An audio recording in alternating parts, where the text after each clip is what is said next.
Hello everyone, welcome to my channel agri vision में आपका हार्दिक स्वागत है, अभिनंदन है। जैसा कि आप लोगों को पता है कि आज हम लोग एग्रोनॉमी की फर्स्ट चैप्टर के बारे में बहुत अच्छे तरीके से जानेंगे और बिल्कुल अच्छे तरीके से जिसका बताया था कि विजन टॉपर बैच का लक्ष्य है कि आप लोगों के 90% से ऊपर नंबर आएंगे। जो भी बच्चा इस ग्रुप से ज्वाइन हो जाएगा, तो आपको पता इस ग्रुप से ज्वाइन होने के लिए आपको मात्र 199 रुपीज़ चार्ज देना पड़ेगा और उस ग्रुप में आप ज्वाइन हो सकते हो और अपनी तैयारी को बेहतर बना सकते हो। और इसमें क्या क्या फीचर मिलते हैं बैच में, आपको रिकॉर्डेड और लाइव क्लासेस मिलेंगी आपको। उसके बाद आपको पीडीएफ नोट्स मिलेंगे और पेपर के टाइम पे आपको लगातार लाइव क्लासेस मिलेंगे, उसके पीवाईक्यू क्वेश्चन मिलेंगे, बहुत ज़्यादा इसमें फीचर मिलेंगे। तो चलते हम लोग पहली क्लास की ओर। एग्रोनॉमी की पहली क्लास बहुत ही अच्छे तरीके से हम लोग पढ़ेंगे। तो सबसे पहले एग्रोनॉमी हमने आप लोगों को बताया था। एग्रोनॉमी होता है ग्रीक भाषा का शब्द होता है, जैसा कि आपने 11th में पढ़ा होगा। तो अब हमारा जो पहला टॉपिक का नाम है क्या, सिंचाई। इरिगेशन किसे कहते हैं, इरिगेशन किसे कहते हैं। ठीक, यहाँ से क्वेश्चन आएगा तो आप क्या बताओगे, इरिगेशन किसे कहते हैं। तो बहुत ही अच्छा क्वेश्चन है। फसलों के सफल उत्पादन के लिए उन्हें कृत्रिम रूप से पानी देने की क्रिया को हम लोग क्या बोलते हैं, इरिगेशन बोलते हैं। आपसे कोई पूछे तो आप इतना बता दोगे कि फसलों की अधिक वृद्धि और विकास के लिए जल देने की क्रिया को सिंचाई कहते हैं। आर्टिफिशियल तरीके से जल देने की क्रिया को सिंचाई कहते हैं। तो देखिए बहुत ही अच्छे तरीके से हम लोग इसके बारे में जानेंगे। तो फसलों को उचित वृद्धि और विकास तथा अच्छे उत्पादन हेतु मृदा में आवश्यक नमी बनाए रखने के लिए, क्या बोला, फसलों को उचित वृद्धि एवं विकास तथा अच्छे उत्पादन हेतु मृदा में आवश्यक नमी बनाए रखने के लिए कृत्रिम रूप से जल देना इरिगेशन कहलाता है। क्या बोलता, कृत्रिम रूप से जल देने की क्रिया को इरिगेशन बोलते हैं। अब आते हैं इरिगेशन रिक्वायरमेंट ऑफ क्रॉप्स, मतलब कितनी आवश्यकता होती सिंचाई की, क्यों होती है। तो देखिए बहुत अच्छे तरीके से पॉइंट नंबर 1 आता है हमारा, यदि खेत में नमी कम है तो फसल की बुवाई से पूर्व भूमि में तैयारी करने के लिए सिंचाई की आवश्यकता होती है। बिल्कुल सही बात। और जिससे फील्ड कैपेसिटी के स्तर तक नमी रह सके और बीजों का अंकुरण अच्छा हो, मतलब सीड जर्मिनेशन हमारा अच्छा होना चाहिए। ठीक, उसके बाद पॉइंट नंबर 2 है, वर्तमान समय में सघन फसल चक्र अपनाया जा रहा है। इसके लिए आपको पता है सघन कृषि के लिए अधिक पानी की आवश्यकता होती है। पॉइंट नंबर 3 की बात करें हम लोग, पाला तथा लू। आप लू और पाला समझते हैं, इनके प्रकोप से जैसे पाला पड़ता है तब आलू की फसल में जम जाता है, जिससे हम पानी की सिंचाई कर देते हैं तो उसके क्या होता है, तो उससे हानि नहीं फंसती है। इसीलिए फसलों को बचाने के लिए पानी की आवश्यकता होती है सिंचाई की। फसलों को हानि पहुंचाने वाले मृदा जनित जैसे कीड़े मकोड़े, दीमक, चूहे आदि को सिंचाई करके नियंत्रित किया जा सकता है। ठीक, आगे आते हैं advantage of irrigation. Advantage of irrigation का मतलब होता है बाबू कि लाभ, सिंचाई के क्या क्या लाभ होते हैं। इतना तो आप समझ जाओगे, एडवांटेज माने क्या होता है, लाभ होता है, समझ गए, है ना। तो थोड़ी बहुत इंग्लिश भी चलेगी, बिल्कुल नहीं कि हिंदी पे ही। तो सिंचाई क्षेत्रों में उत्पादन अधिक होने से किसानों की आर्थिक दशा अच्छी हो जाती है। बिल्कुल सही बात। सिंचाई द्वारा ऊसर बंजर भूमियों को सुधारा जा सकता है। बिल्कुल सही बात। सिंचाई के द्वारा ऊसर बंजर भूमियों को क्या किया जाता है, सुधारा जा सकता है। बिल्कुल सही बात बोला। आगे देखिए, सिंचाई के द्वारा हानिकारक कीड़े मकोड़े से फसलों को बचाया जा सकता है। बिल्कुल सही बात। सिंचाई के द्वारा हानिकारक कीड़े मकोड़े से फसलों को बचाया जा सकता है।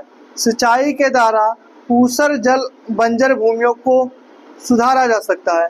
क्या बोला, सिंचाई के द्वारा ऊसर बंजर भूमियों को सुधारा जा सकता है। उत्पादन बढ़ने से देश की आर्थिक दशा में सुधार होता है। क्या बोला, उत्पादन बढ़ने से देश की आर्थिक दशा में सुधार होता है।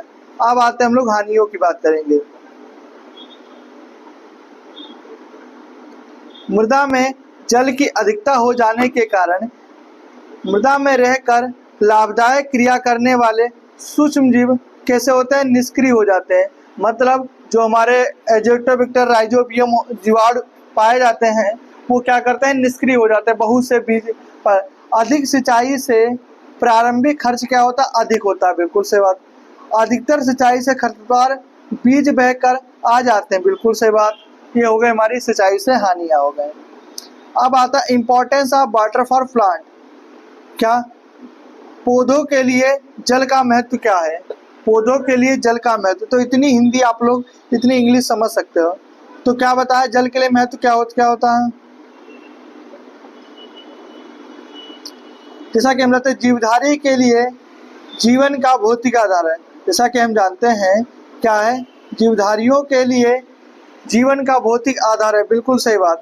क्या है, भौतिक आधार है। आगे देखिए, चूंकि हम जानते हैं कि पौधे का 80 से 99% भाग जल से बना होता है और जल स्वयं ही पौधों के लिए एक प्रकार का क्या करता है, भोजन का काम करता है। जल क्या करता है, भोजन का काम करता है। आगे देखिए, पौधे में होने वाली आवश्यक क्रियाएं प्रकाश संश्लेषण जिसे फोटोसिंथेसिस कहते हैं तथा ट्रांसपिरेशन मुख्य रूप से निभाता है। ट्रांसपिरेशन मुख्य रूप से निभाता है।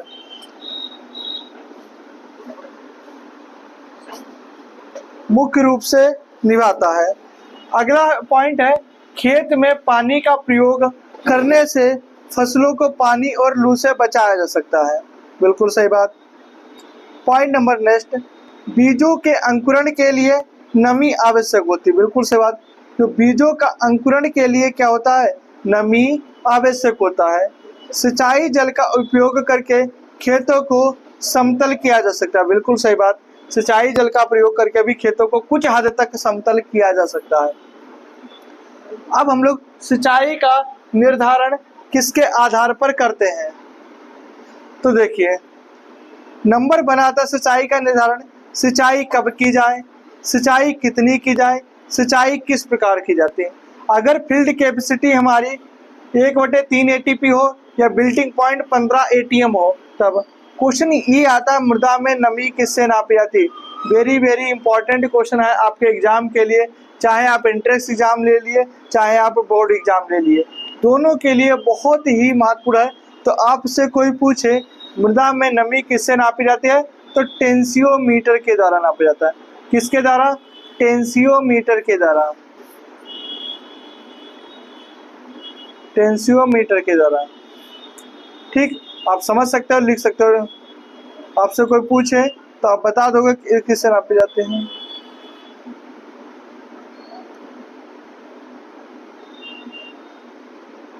आगे आते हैं हम लोग,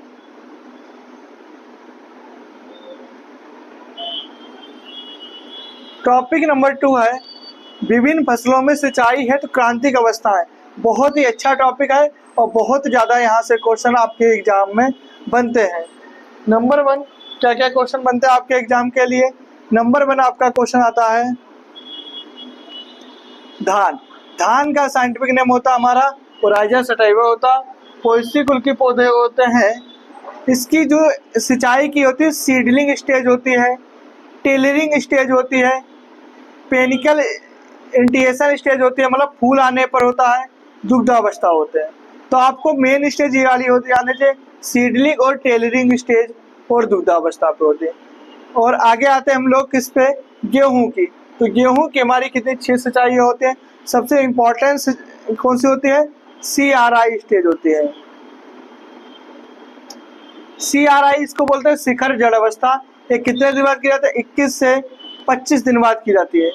गेहूं का साइंटिफिक नेम ट्रिटिकम एस्टिवम होता है। ठीक, इसकी नंबर 2 आ जाएगा टेलरिंग। नंबर 3 ज्वाइंट बनते समय। नंबर 4 लीफ वुड समय। नंबर 5 फूल आते समय। दुग्धावस्था के समय, पकते समय होती है। तो इसकी कितनी होती है, 6 अवस्था होती हैं। अब आते हैं हम लोग मक्का की। तो मक्का की नंबर 1 मोस्ट इंपॉर्टेंट कौन सी है, टेसलिंग और सिल्किंग। तो आपसे कोई पूछे तो ये सब क्रिया आपको याद होनी चाहिए। कि टेस्लिंग किस में की जाती है, तो मक्का में की जाती है, और मक्का की संबंधित है। टेस्लिंग जो सिंचाई कब करनी चाहिए मक्का में, टेस्लिंग और सिलिकिंग की अवस्था में होनी चाहिए, और कड़ा होते समय जो कड़ा हो जाए। नंबर क्या है, ज्वार में कब करनी चाहिए, प्री फ्लावरिंग में, फ्री फ्लावरिंग के समय ज्वार में, ज्वार मतलब सोरगम बाइकिलर होता है। आता है जौ, हार्डियम वल्गेरी, इसमें कब टेलरिंग और फ्लोरिंग स्टेज पे करनी चाहिए, टेलरिंग और फ्लोरिंग स्टेज पे इसमें करना चाहिए। आगे देखो, दलहने, चना, मटर, मसूर, मूंग, उर्द, अरहर, मतलब जितनी भी दलहने वाली हमारी फसलें हैं, जितनी भी दलहनी वाली फसलें हैं, उनके लिए क्या क्या होता है। तो दलहनी वाली फसलों के लिए बात करेंगे तो हम लोग जितनी भी इंटिएशन ऑफ ब्रांचिंग, मतलब जब नई नई शाखा निकल, इंटिएशन मतलब होता है, इंटिएशन मतलब शाखा निकलते समय, फ्लोरिंग के समय और फूडिंग। तो मेन चीज़ है संविता है, चना ले लो, मटर ले लो, मसूर ले लो, मूंग ले लो, उर्द ले लो, अरहर ले लो। सभी में जो होता है कि जो सिंचाई होती है किसे ब्रांचिंग की अवस्था में करनी चाहिए। नंबर नेक्स्ट आ जाएगा सरसों, फ्री फ्लावरिंग के समय करनी चाहिए, ग्रेन फिलिंग के समय चाहिए रखे। नंबर नेक्स्ट आ जाएगी हमारी कुसुम सनफ्लावर, ब्रांचिंग के समय और फ्लावर स्टेज में। क्या बोला, ब्रांचिंग और फ्लावर स्टेज में करना चाहिए। आगे देखिए, कपास के लिए, कपास में हम लोग कब करेंगे, फ्री फ्लावरिंग के टाइम के करेंगे और फ्रूट सेलिंग स्टेज पे करेंगे। अब आगे आता हमारा टॉपिक इसका next, vertical name of crops, मतलब तो इनके सबके हमको वर्टिकल नेम पता होने चाहिए। तो हमारा नंबर 1 क्या, धान, धान का क्या होता है, ओराइजा सटाइवा होता है। ठीक, गेहूं की बात करें हम लोग, ट्रिटिकम एस्टिबम होती है। ठीक, बात करेंगे हम लोग मक्के की, तो मक्के का साइंटिफिक नेम होता है क्या, जिया मैज। बात करें ज्वार का, तो सोरगम बाइकिलर, सोरगम बाइकिलर। अब कहोगे सर आप लिख लेते तो सही रहता पहले से, तो लिखने से क्या होता, आपके सामने लिखे होते तो आपके माइंड पे जोर नहीं जाता, जब आप लिखोगे तो आपको ज़्यादा चीज़ें याद होंगे, इसलिए मैंने पीपीटी में भी लिखा नहीं है। जो का क्या होता है, हार्डियम वल्गेरी होते हैं। चना की बात करेंगे तो हम लोग सिसर एरिटीनम होता है, सिसर एरिटीनम। बात करेंगे मटर की, तो पाइसम सटाइवम होता है। बात करेंगे हम लोग अरहर की, तो अरहर का क्या होता है साइंटिफिक नेम, केजनस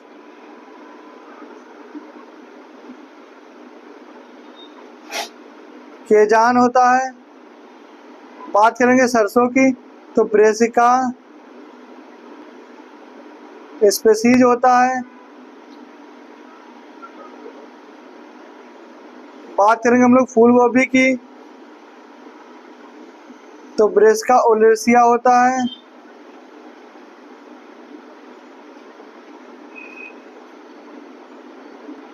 ठीक, बात करेंगे लौकी की, तो लेजिनेरिया सिसनेरिया होता है, लेजिनेरिया सिसनेरिया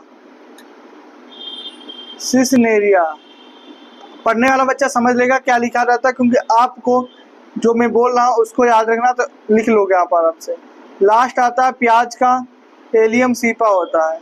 क्या होता है, एलियम सीपा होता है। ठीक, ये हो गए आप लोगों की क्लास। अगर आप लोगों को क्लास अच्छी लगी हो तो क्लास को एक बार लाइक और शेयर कर दें। नेक्स्ट क्लास आप लोगों को फिर से ग्रुप में मिल जाएगी। ओके, थैंक यू, जय हिंद, जय भारत, वंदे मातरम।